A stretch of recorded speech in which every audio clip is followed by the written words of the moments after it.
కాంగ్రెస్ను ఓడించేందుకు BRS, BJP కుట్రలు చేస్తున్నాయని సీఎం రేవంత్ రెడ్డి ఆరోపించారు. అందుకే ఎమ్మెల్సీ ఎన్నికల్లో పోటీ చేసేందుకు బీఆర్ఎస్కు అభ్యర్థే దొరకలేదని అన్నారు. తెలంగాణ అభివృద్ధిని అడ్డుకుంటున్న బీజేపీకి ఎందుకు ఓట్లు వేస్తారని ప్రశ్నించారు. ఎమ్మెల్సీ ఎన్నికల కోసం విస్తృతంగా ప్రచారం చేశారు సీఎం రేవంత్ రెడ్డి. ఇవాళ ఒక్కరోజే 3 జిల్లాల్లో ప్రచార సభల్లో పాల్గొన్నారు. ప్రజలు తిరస్కరించినా కేసీఆర్లో మార్పు రాలేదని, ఫామ్ హౌస్లో కూర్చుని ప్రభుత్వంపై కుట్రలు చేస్తున్నారని ఫైర్ అయ్యారు సీఎం.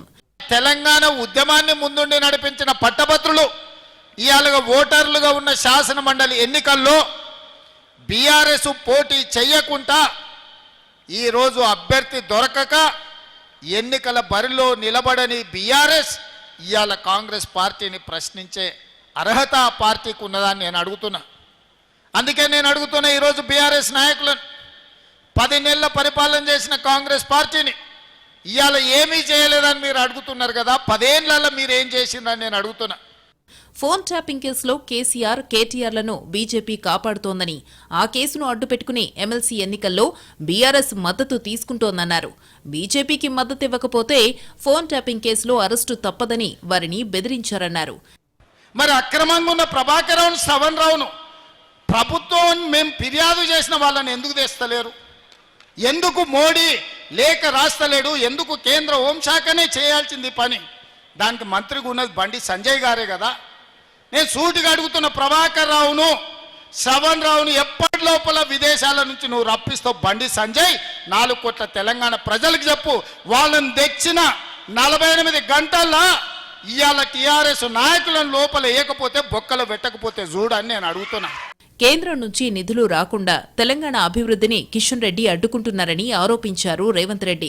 మెట్రో రైలు, మూసీ ప్రక్షాళన, regional ring road, Palamuru Rangareddy ఎత్తిపోతలకు అనుమతులు, నిధులు ఇప్పించినప్పుడే ఓట్లు అడగాలన్నారు.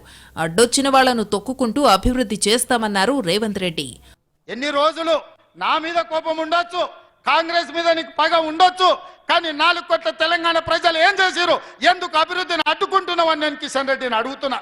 ఒకవేళ నువ్వు నిజాయితీ పరుడివే అయితే, నీకు చిత్తశుద్ధి ఉంటే ఈ రోజు చెప్పిన మెట్రో రైలు, మూసీ ప్రక్షాళన, regional ring road, Palamuru Rangareddy ఎత్తిపోతల పథకానికి నీళ్లను ఎప్పటిలోగా తెస్తావో తారీఖు చెప్పు.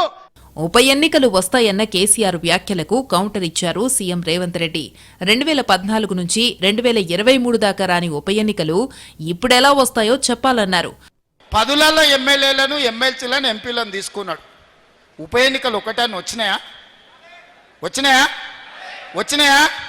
మరి ఆ 10 ఏళ్లలో రాని ఉప ఎన్నికలు ఇప్పుడు ఎట్లకెళ్ళి వస్తాయి? అప్పుడు గదే స్పీకర్ ఉన్నాడు, అప్పుడు గవే కోర్టులు ఉన్నాయి. ఇప్పుడు గదే స్పీకర్ ఉన్నాడు, ఇప్పుడు గవే కోర్టులు. ఎట్లు ఉప ఎన్నికలు వస్తాయి నాకు చెప్పురా అని అడుగుతున్నా.